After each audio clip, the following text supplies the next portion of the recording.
Hello viewers, কেমন আছেন সবাই? আমি আজকে আপনাদের দেখাবো কিভাবে আপনাদের ইমেইলের বডিতে আপনারা সিগনেচারটা অ্যাড করতে পারেন। ম্যানুয়ালি প্রত্যেকবার বারবার করা যায়, কিন্তু আমি চাচ্ছি যেন আপনারা নর্মালি নিউ মেইল বা ইমেল রিপ্লাই বা ফরওয়ার্ড করার ক্ষেত্রে অটোমেটিক্যালি সেটা অ্যাড হয়ে যায়। তো চলুন কিভাবে করি দেখাই আপনাদেরকে। প্রথমে আমরা চলে যাব নিউ ইমেইলে,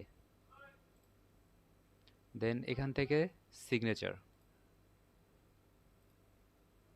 আমার অলরেডি একটা ক্রিয়েট করা আছে, তো আমি আর একটা নতুন করে আপনাদেরকে করে দেখাচ্ছি। নিউ, আমি সিগনেচারের একটা নাম দিব, টেস্ট নাম দিলাম, দেন ওকে। এখন সিগনেচারটা কোথায় কোথায় অ্যাক্টিভ হবে আমি সেটা দেখাই দিচ্ছি।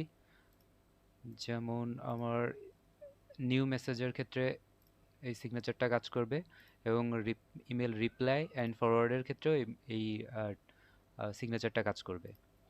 এখন আমি সিগনেচারটা লিখব। আমি যদি লিখি এখানে থ্যাঙ্কস অ্যান্ড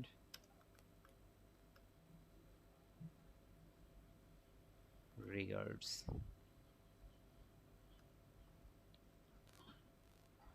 তারপরে আপনি আপনার কোম্পানির নাম দিতে পারেন এখানে,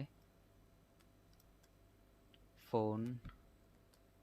এভাবে আপনি আপনার ইচ্ছামতো এডিট করে অথবা কোথাও থেকে যদি কপি করা থাকে সেখান থেকে পেস্ট করে দিলেও হবে। তো তারপরে ওকে, সিগনেচারটা অ্যাড হয়ে গেছে। এখন আমি আপনাদেরকে একটা করে দেখাচ্ছি, যেমন নিউ ইমেল, এই যে অটোমেটিক্যালি আমার এখানে চলে আসছে। তো আপনারা আপনাদের পছন্দ মতো এখানে এডিট করে কাজ করতে পারবেন। তো আশা করি আপনারা বুঝতে পেরেছেন। তো সবাই ভালো থাকবেন। Thank you.